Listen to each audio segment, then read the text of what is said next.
been in us since we were quite a young age. It'd be hard to just walk away from it when we retire from our playing days. The product is there. This has always been my point. The quality of the rugby is there. I'm very proud of the rugby we play here in Con and proud of the standard of the league and thoroughly enjoy being part of it. If you come down here and watch a match on a Saturday, ourselves against Con, ourselves against Munster, Lansdowne, like you could name every team in the league and it's going to be a good match.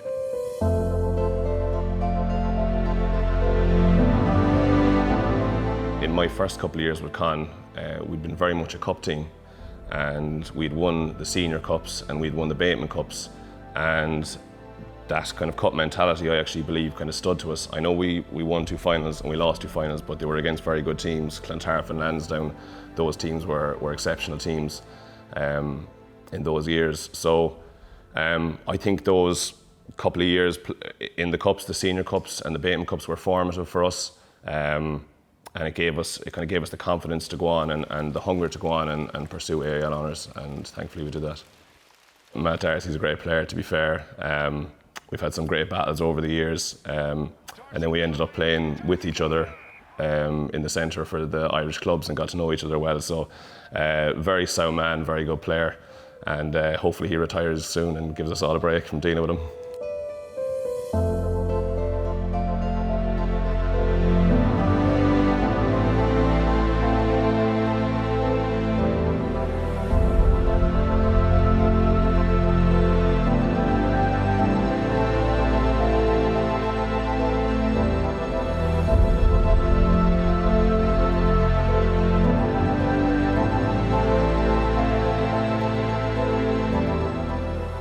That's a healthy rivalry that's grown over the years. We just happen to be the same position. Played a lot of rugby with him actually for the Irish clubs. Got to know him really well as a friend, so we have a bit of crack, a few words on the pitch, and our parents always have a pint afterwards together, and I know they always come up to all the matches, and his sister and stuff like that. So I feel like, it's kind of one of those relationships that we have a good pop off each other in a match, and we're fairly competitive, but we've kind of grown a nice friendship as well. And like, obviously he's a well decorated man in AIL these days. He's won so many AILs and Munster Cups. That's the kind of benchmark you want to go up against, especially I'm a new captain. I'd love to challenge him to some of those trophies coming up, and it's always a healthy rivalry to have. So yeah, he's only one of and there's numerous guys across the league that you kind of have that with, so it's great. You know, you have lads coming down from the provincial clubs who have professional contracts training amongst us, and the club lads really have to step it up a level. So the thing that makes me keep coming back is that just competitive edge, that will to win, and I want to win cups. The lads around me in the change room want to win cups, and it's just having that competition and having the crack while we're doing it.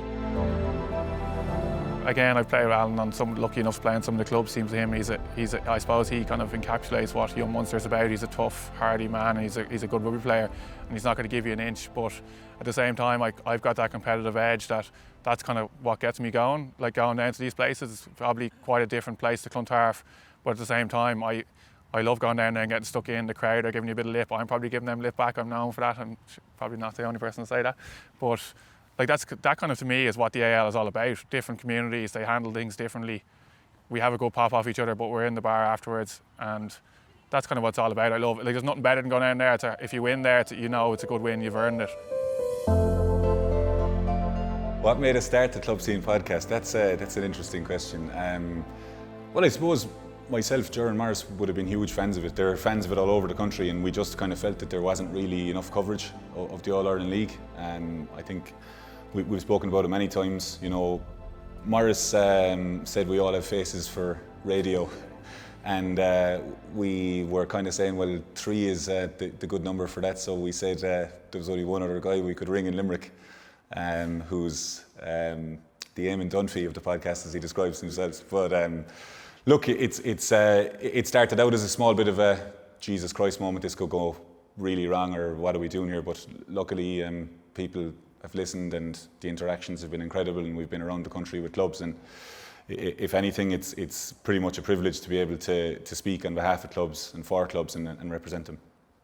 I think initially I thought it was going to be kind of more of a stroll down memory lane, you know, talking about the memories of the glory days, which has actually been brilliant about lockdown. We got to do that with clubs, which I really, really enjoyed. It's something I would have wanted to do from day dot, really.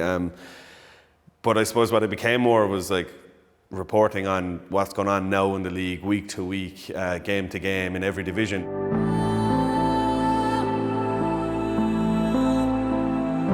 I just think the All-Ireland League's been one of the best things ever for rugby, especially for club rugby, for people that have got aspirations to play rugby at a high standard. And Ballinhinch, I suppose, is the epitome of it. We've been 25 years in the All-Ireland League. We've got social members who come into the club after the matches just for a drink, and the camaraderie that there is. And the amount of friends, like me, a typical northern phrase is a blow-in here. The amount of friends I have got, I just feel it's the family atmosphere. We can't wait to welcome people back to the club. I suppose an ex-bank manager was worried about how we were going to survive, really worried how we were going to survive. The real core of our fundraising was our sponsors stuck by us. They didn't get anything for their sponsorship, but they stuck by us. Our members stuck by us, and the fundraising events that we tried to do, obviously COVID restricted them, so we had to be careful what we did, but they were a tremendous success, absolutely tremendous.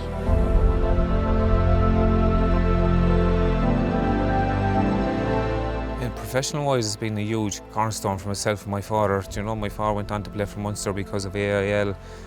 I went on to play for Munster because of AIL, you know. It was unbelievable, you know. I know a lot of AIL for us back then was social as well, and catching up with friends, and it was a family day out. So, you know, I think the biggest thing for me, my father, yeah, the rugby was there, but myself, my father and my mother as well, who'd be inside the bar here watching my father out here, and I'd be doing the tea, but it brought some great memories for us as a family as well, albeit, you know, Munster's lost a lot of finals as well on the way, but we met some great people from being out here in your Munsters and Tom and Gary Owen as well, myself, and lifelong friendships, you know, which is massive, which is the most important, I think. But I know my club is Thomond, but we're out here today in your Munsters. You know, I spent my childhood, my father spent 11, 12 years out here. I've been out here every Tuesday, every Thursday, every Saturday.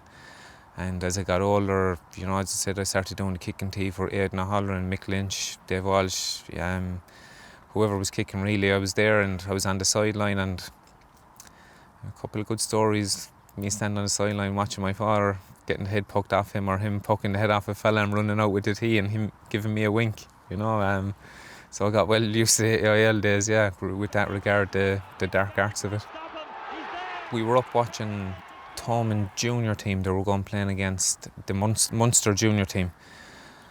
Obviously the Munster junior team were trying to get a game before they go into their inter-pros, and myself and my father were up watching the game, and one of the lads from Thomond come over. He's like, "Lads, you've got your boots, which you missing?"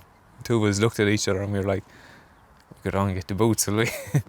So we went down and got the boots, and we came back up and got tagged off, and we ended up playing. I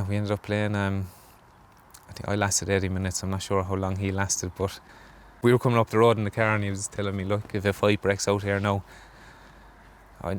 you need to step away, like, you know, because you're going playing against men." I was 17 at the time, but I remember he's playing number 8. I was on the wing, and trying to communicating with him when we were defending on a scrum on the blind side. I was like, "Dad, I need you to get lateral or whatever," and like fellas are looking, but of course I'd have to get into a fight, and yeah, I was lucky to have my father behind me that day.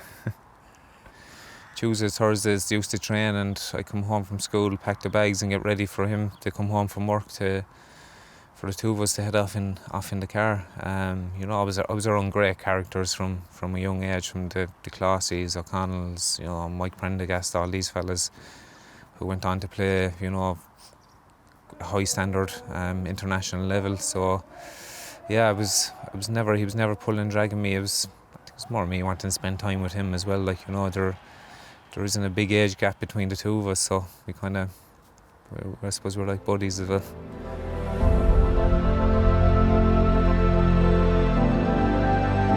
For me, it's about family, and it really is. There's a huge amount of people here that, you know, I've grown old with. my Lansdowne group of friends, I grew up with them over a period of time, and I consider them family because we shared incredible experiences. We got to an AIL final, and it's not necessarily about that, but I think in sport there needs to be, you do want to always be building to something, and we did get there, and we're now at the stage where we're at the giving back to the club stage, and anytime somebody picks up the phone, I see the lads always saying yes, and I always say yes to the club, and I think that's the way it has to be.